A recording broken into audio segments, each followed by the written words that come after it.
Ok les gars, aujourd'hui on va voir l'indice des directeurs d'achat, le fameux PMI. J'ai pensé que refaire un peu des vidéos sur l'analyse fondamentale et sur comment lire des rapports pouvait être intéressante et surtout vous aider. Et comme vous le savez sûrement, du coup dans la semaine qui arrive, donc pour être précis le 23 avril, on a la publication des PMI flash pour plusieurs pays de la zone euro, donc notamment la France, l'Allemagne, et puis la zone euro, donc le bloc monétaire dans son ensemble. Et puis on a aussi les PMI, le PMI flash des États-Unis qui sera publié. Donc on va voir ensemble, je vais essayer de faire une vidéo un peu sous forme, presque comme un cours, une sorte de présentation avec un PowerPoint. On va voir ensemble du coup qu'est-ce que c'est cet indicateur, comment l'étudier, comment le lire. Et comme ça vous permettra pour la semaine qui vient de pouvoir, au moment où l'annonce sort, le lire, l'interpréter, voir la réaction sur les marchés, etc. Donc sans plus tarder, on va aller sur l'écran. Je vous invite sincèrement à prendre de quoi noter, ça pourrait vous être utile. Donc d'abord juste pour vous montrer, donc comme je viens de le dire, il y a donc l'application des PMI Flash qui sort donc Monday, Tuesday, donc mardi 23 avril, dès 9h15 jusqu'à plus ou moins 10h pour les PMI en zone euro. Et puis ensuite, l'après-midi, vers 15h45, on a les PMI Flash des États-Unis. Mais donc, vous inquiétez pas, ça va devenir plus clair. Je vais prendre ma petite présentation. J'ai fait une sorte de mini PowerPoint présentation. Donc aujourd'hui, on va voir le Purchasing Managers Index, qui en français signifie donc l'indice des directeurs d'achat. Si je clique là, yes, ça marche, c'est nickel, alors c'est trop bien. Bref, donc le Purchasing Manager Index, donc l'indice des directeurs d'achat, c'est un indicateur composite. Donc qu'est-ce que ça veut dire un indicateur composite? Ça veut dire que chaque mois, une institution va envoyer des enquêtes à différentes personnes. Donc ils vont peut-être envoyer 1000, 5000, 10 000 enquêtes. Ils peuvent aussi les conduire par téléphone, ou ça peut être des formulaires à remplir, etc. à des personnes. Ici, on va prendre l'exemple des États-Unis, donc aux États-Unis, et on va leur poser des questions sur tout un tas de sujets. Ça peut être sur... Enfin, du coup, les personnes, c'est les directeurs d'achat, vous vous en doutez, mais je vais en parler juste après. Et on va leur poser des questions sur tout un tas de choses, de domaines, on va dire, dans leur secteur. Donc, par exemple, comment est la production? Comment se passe l'emploi? Comment est l'inflation dans le secteur? Ils vont répondre à ces questions-là. L'institution va récolter tous les questionnaires. Et ensuite, elle va essayer de donner une valeur, en fait, une sorte d'évaluation plus ou moins sur base des questions subjectives de comment se porte ce secteur en particulier. Et donc, le mot composite, c'est ça que ça veut dire, c'est que par rapport à toutes les questions qu'on va poser, donc par exemple sur l'emploi, sur les prix, sur la production, sur les commandes, etc., on va mettre on va donner un chiffre, en fait, pour chacune de ces questions. Et ensuite, on va mettre ces chiffres ensemble, faire une moyenne, et ça va nous donner l'indicateur global. Du coup, qu'est-ce que cet indicateur mesure? Pour bien comprendre, en fait, donc c'est écrit là, indicateur composite qui mesure du coup l'activité, donc de l'activité. Pour bien comprendre, en fait, c'est l'activité de quoi? Il faut d'abord comprendre ce que c'est, en fait, un directeur d'achat. Donc le PMI, donc un Purchasing Manager en anglais, donc un directeur d'achat, c'est la personne, en fait, qui va être chargée d'approvisionner une entreprise en biens ou éventuellement en services, mais généralement on parle plutôt de biens. Donc c'est vraiment les personnes qui vont être à la ligne de front pour tout ce qui va concerner les commandes de matières premières pour ensuite fabriquer un bien. Donc imaginons que tu es le patron d'une entreprise, ok? Tu es le patron d'une entreprise et tu fabriques, je sais pas moi, des chaises en bois. Donc tu as besoin de bois. Et du coup, forcément, tu vas avoir un directeur d'achat, donc un purchasing manager, qui va être chargé de commander du bois, et éventuellement d'autres choses, des vis, de la laque, de la colle, enfin je sais pas, toutes ces choses-là pour fabriquer des chaises. Pourquoi on va vouloir regarder, du coup, qu'est-ce que les directeurs d'achat font dans l'entreprise, qu'est-ce qu'ils commandent, en quelle quantité, etc. Parce que ça va nous donner une information sur l'état de l'économie. Donc imagine maintenant que les directeurs d'achat et les entreprises en général s'attendent à une grosse contraction de l'économie, un gros ralentissement économique. Et ils s'attendent dans les mois à venir à vendre moins de chaises. Alors à ce moment-là, les directeurs d'achat vont probablement acheter moins de bois. Et tu vas voir du coup dans leur production, dans leur emploi, ils vont peut-être licencier des personnes, etc. Tout ça, ça va se voir parce qu'ils vont simplement, en répondant aux enquêtes, dire on a licencié des personnes parce qu'on s'attend à une contraction de l'économie, on a de moins en moins de commandes, peut-être aussi qu'il y a des problèmes d'inflation, les prix sont trop élevés, du coup on est obligé d'ajuster du coup le prix de vente de nos chaises, etc. Toutes ces choses-là, en fait, ça va se voir, et c'est pour ça qu'on va vouloir interroger les directeurs d'achat, parce que c'est eux qui vont pouvoir témoigner de ça. Donc c'est vraiment les personnes, retiens juste que les directeurs d'achat sont vraiment en première ligne quand il s'agit d'approvisionner une entreprise en matière première, et que du coup c'est bien de les interroger pour savoir comment se portera l'économie à l'avenir. Mais donc ça, c'est un directeur d'achat. Indicateur composite de l'activité, ça je pense que tu l'as compris. Manufacturière ou des services, il faut savoir qu'une économie, globalement, l'activité d'une économie, c'est des biens, ou des usines, des biens manufacturiers ou bien des services. Et pour te donner un peu une idée, les services constituent à peu près 2/3 d'une économie. Donc ça veut dire que les 2/3 de l'activité économique aux États-Unis, par exemple, c'est des services, et puis le reste, c'est les usines, la production industrielle, etc. Donc le secteur manufacturier. Bref, je continue. On a plusieurs producteurs de PMI. Bon, quand je dis producteurs de PMI, en gros, c'est les institutions dont je t'ai parlé tantôt qui fournissent ces données-là, qui font les enquêtes. Donc, on a l'ISM, qui est l'Institute for Supply Management. Donc, eux fournissent les PMI pour les États-Unis. Okay, et puis, on a SCP Global, qui globalement, mais ça rime en plus, fournit les PMI pour l'Europe, mais va aussi fournir des PMI pour d'autres pays, notamment les États-Unis. Les PMI qui vont sortir cette semaine sont ceux publiés par SCP Global. Et l'avantage, en fait, qu'on a de regarder quand même ces indicateurs-là, c'est que ceux-ci sortent avant ceux d'ISM. Donc là, les indicateurs qu'on va avoir, ce sont ceux pour le mois, si je dis pas de bêtises, d'avril. Pour avoir ceux d'ISM du mois d'avril, il faudra attendre le début du mois de mai, ou en tout cas la fin du mois d'avril. Alors que SCP Global va publier ses indicateurs beaucoup plus tôt. Donc ça nous donne déjà une sorte de prévisualisation de ce qu'a été l'industrie manufacturière et des services, enfin le secteur manufacturier et des services, aux États-Unis ou en zone euro, à l'avance. Et donc c'est pour ça qu'on va aussi vouloir regarder l'indicateur d'SCP Global. Mais retenez que de façon générale, l'indicateur qui prime pour mesurer la santé de l'activité aux États-Unis, c'est l'ISM. Enfin, c'est celui publié par ISM. Donc quand tu vas dans ton calendrier, imaginons sur Forex Factory, tu vas voir que tu as le PMI fait par SCP Global, et généralement c'est le PMI Flash. Et puis tu as aussi simplement le PMI des services, ou je crois que c'est Services PMI, quelque chose comme ça. Ça, c'est celui d'ISM. De toute façon, tu peux le voir dans les détails sur Forex Factory. Mais donc retiens du coup qu'il y a deux fournisseurs de PMI, entre guillemets, que celui-ci fournit les données flash, donc flash ça veut dire préliminaire, les données en avance sans avoir les données complètes, et l'ISM fournit du coup des données complètes, mais uniquement pour les États-Unis, pas pour la zone euro. Mini parenthèse d'ailleurs par rapport au fait que des données peuvent être flash, en fait des données préliminaires, qu'est-ce que ça veut dire? Ça veut dire que quand ils envoient les enquêtes dont je t'ai parlé, ils vont peut-être récolter 40% de réponses, 50%, 60%. Donc tout le monde n'aura pas répondu à l'enquête, mais ils vont déjà produire du coup les données, ils vont déjà produire le rapport avec ce qu'ils ont. Plus tard, quand ils recevront plus de réponses, puisque parfois les gens mettent un peu de temps à répondre, quand ils recevront plus de réponses, peut-être 70%, 80%, 90% des réponses, à ce moment-là, ils vont refaire un calcul, et c'est pour ça que parfois tu peux observer des révisions. Donc si tu vas aussi sur Forex Factory, parfois tu as la donnée actuelle qui sort, tu avais le forecast au milieu, et puis quand tu vois le previews, parfois il est révisé à la hausse ou à la baisse. Mais en fait c'est ça que ça veut dire, c'est on a recollecté plus de données, et par rapport maintenant à l'ensemble qu'on a, on a recalculé le chiffre final, et en réalité il est un peu plus élevé ou un peu plus faible. Et donc le flash, donc si tu regardes un PMI flash, c'est en fait ces données préliminaires qui finiront par être révisées, qui s'appelleront du coup PMI final, et à ce moment-là parfois tu as une révision. Parfois il n'y en a pas, mais dis-toi simplement que la différence entre le flash et le final, c'est justement dans le nombre d'enquêtes qui ont été récoltées pour calculer du coup ces données. Bref, je continue, parce que c'est du détail tout ça, on va direct attaquer l'indicateur. Donc l'indicateur, il sort sous la forme d'un chiffre qui tourne autour de 50 généralement. Donc 50, c'est la valeur de référence. Si l'indicateur est supérieur à 50, ça veut dire qu'on est que le secteur est en expansion. Si l'indicateur est inférieur à 50, ça veut dire que le secteur est en contraction. Donc pour te donner un exemple concret, imaginons que tu vois que l'indice PMI manufacturier aux États-Unis, au mois de par exemple avril, est sorti au-dessus de 50. Ça veut dire que le secteur, dans son ensemble, sur base des sous-indices qu'on a mesurés, donc par exemple l'emploi, la production, les nouvelles commandes, etc., globalement, le secteur s'étend, donc globalement, on a une augmentation des nouvelles commandes, une augmentation de l'emploi, donc bon, augmentation de l'emploi, ça peut être augmentation de la masse salariale, ça peut être les salaires, ça peut être tout un tas de choses, mais une augmentation, je sais pas moi, comme j'ai dit, oui, de la production, etc. En gros, on a une expansion globale du secteur, et à l'inverse, une contraction, ben ça j'ai pas besoin c'est l'inverse du coup, c'est une contraction du secteur. Par exemple, si le sous-indice de l'emploi sort en dessous de 50, ça veut dire qu'on a une contraction de l'emploi, ça veut dire qu'on licencie des personnes. Alors, tu m'entends peut-être parler de sous-indices depuis une minute.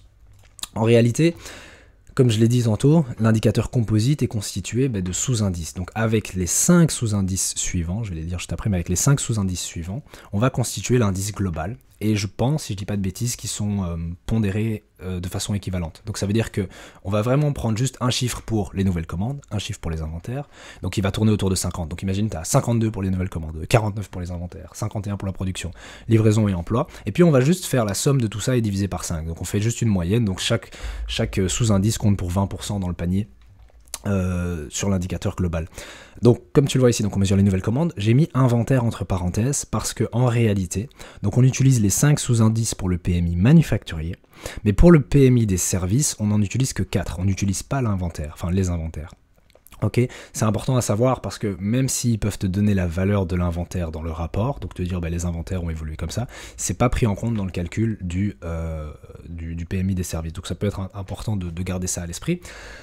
Globalement aussi, il il y a donc dans le rapport ces 5 sous-indices-là qui constituent l'indice global, mais PMI, ISM ou S&P Global va aussi fournir parfois d'autres sous-indices, mais qui ne sont pas repris dans le calcul de l'indice global. Mais ça te donne quand même des informations sur l'état de santé de l'économie. Donc par exemple, qui est intéressant, apparemment je ne l'ai pas mis. Attends, je regarde juste, est-ce que je peux revenir en arrière, est-ce que je peux revenir en avant? Bon, apparemment je ne l'ai pas mis, bref, mais du coup je vais juste en parler comme ça à l'oral. Par exemple, il y a aussi un sous-indice des prix. Alors ça c'est très intéressant, parce que si maintenant tu vois que le sous-indice des prix, par exemple dans le secteur manufacturier, est au-delà de 50, ça veut dire qu'il y a une augmentation des prix, donc de l'inflation tout simplement, dans le secteur manufacturier. Après, un autre élément aussi qui est important à prendre en compte, c'est plus le chiffre va être éloigné du niveau de référence 50, plus le rythme d'expansion ou de contraction va être rapide, va être élevé. Donc imaginons que tu vois un sous-indice des prix à 60. Ça veut dire qu'il y a une forte accélération des prix dans ce secteur-là du coup, le mois qui arrive, ça va être le mois d'avril. Ok, mais donc voilà, là je t'ai expliqué globalement ce que c'était l'indice des directeurs d'achat. Je vais peut-être, pour aller un peu plus loin, te montrer à quoi ressemble le rapport.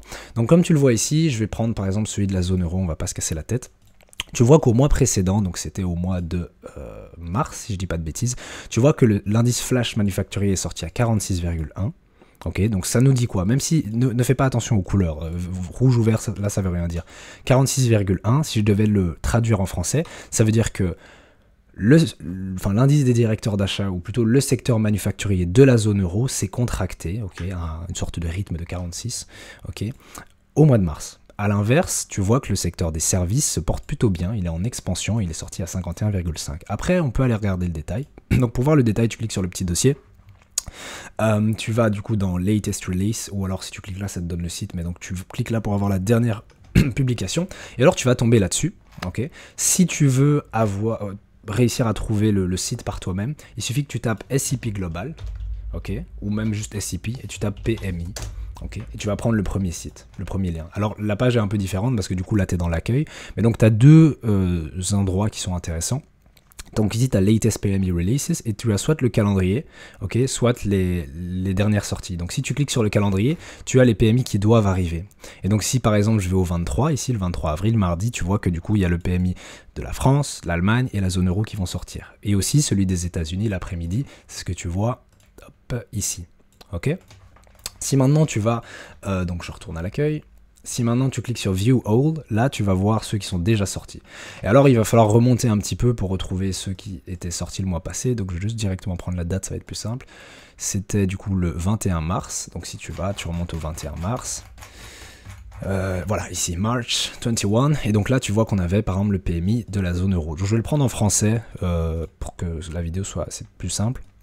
Mais généralement, c'est bien de lire les données en anglais parce que la plupart des sites ne fournissent les données qu'en anglais. Tu n'auras pas souvent les données en français. Mais bon, ici, par souci de simplicité, on va prendre les données en français. Donc, tu cliques ici sur View More et tu arrives sur le rapport. Alors, ce rapport-là, il faut savoir, comme je l'ai dit, que c'est celui de S&P Global. Donc, si maintenant tu veux regarder plus tard dans le mois le rapport de ISM, ok, donc ça, c'est ceux qui publient vraiment le rapport officiel pour les États-Unis, la présentation sera différente.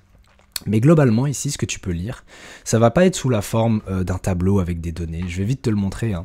Mais si tu prends le ISM PMI, ok, et que tu regardes par exemple, attends, ça charge, que tu vas regarder par exemple le PMI des services, tu vas voir que tu vas avoir un tableau comme ça, qui je trouve est d'ailleurs beaucoup plus facile à lire. Ici, en réalité, c'est plus sous forme de texte. Mais ça nous donne quand même déjà pas mal d'infos.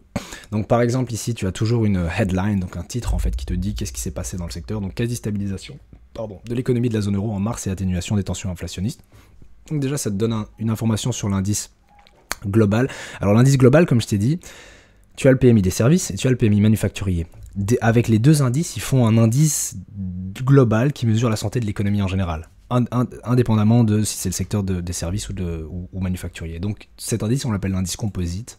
Et tu vois que ici, ben voilà, l'indice PMI flash composite de l'activité globale dans la zone euro s'est redressé à 49,9. Donc tu vois que c'est très proche de 50, on est quasi sur une stabilisation, parce que comme je te l'ai dit tantôt, au-dessus de 50 c'est expansion, en dessous de 50 c'est contraction. Quand tu es à 50, ça veut dire que ben, l'activité est restée pratiquement inchangée.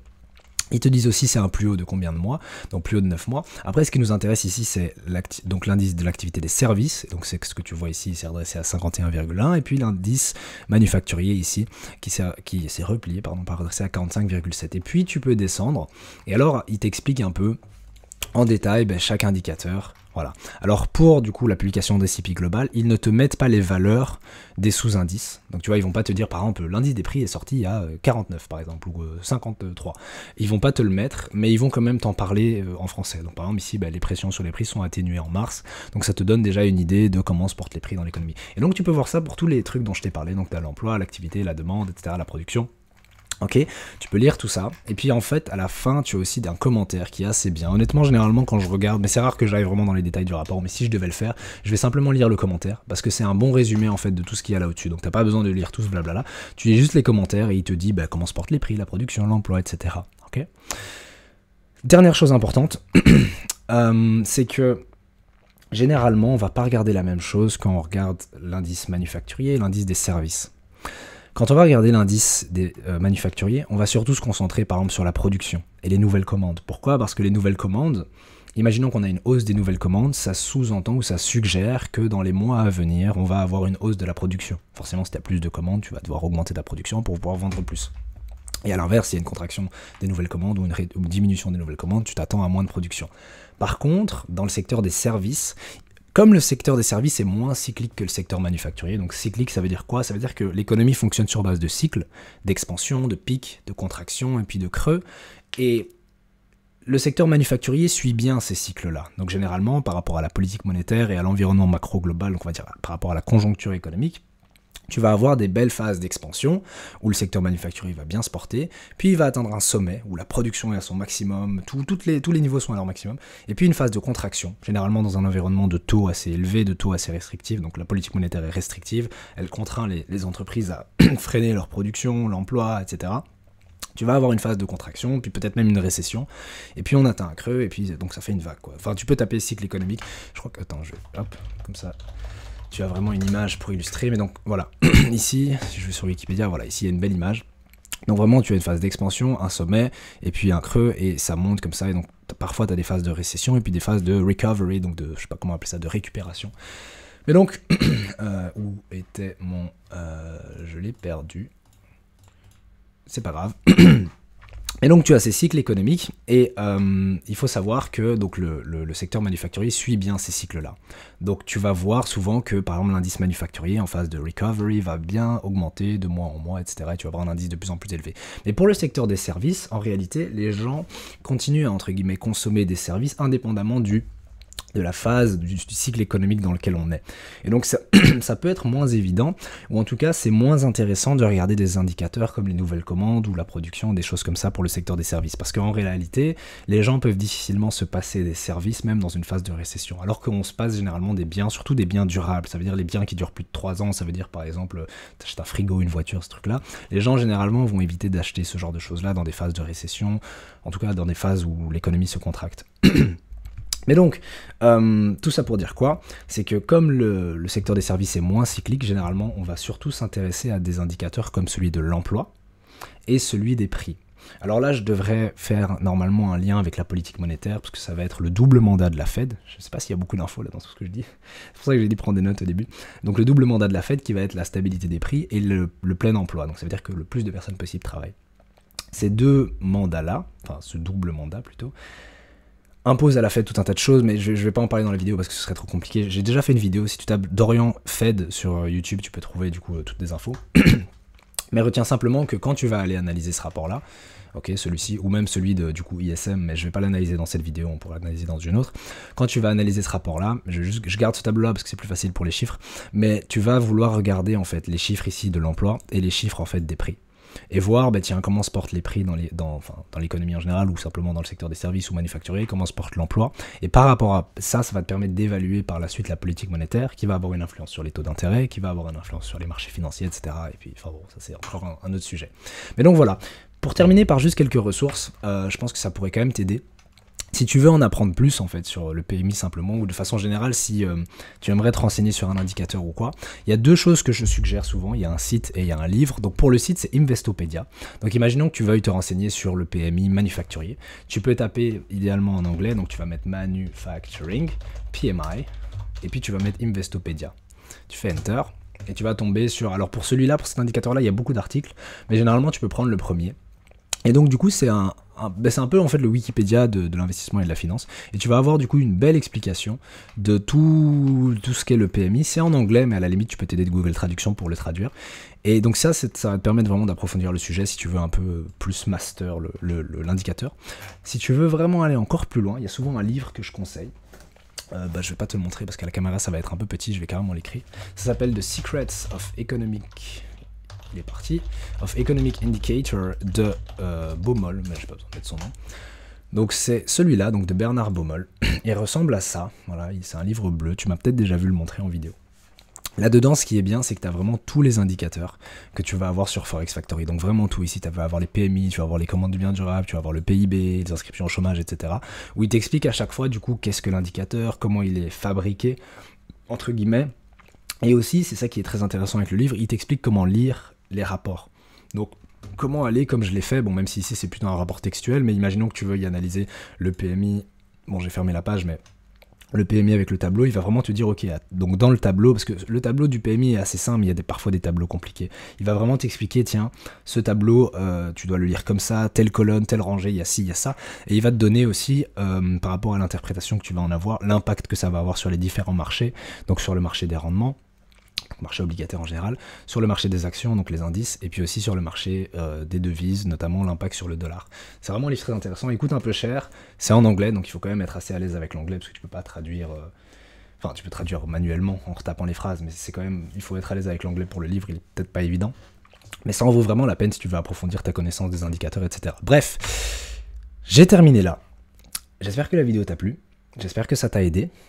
Si jamais tu as des questions ou quoi, n'hésite pas à les poser en commentaire, ou bien sur le Discord, il y a aussi le lien dans la description, ou bien même en DM sur Instagram si tu veux, c'est bon aussi. Et puis sur ce, je te dis à demain dans la prochaine vidéo.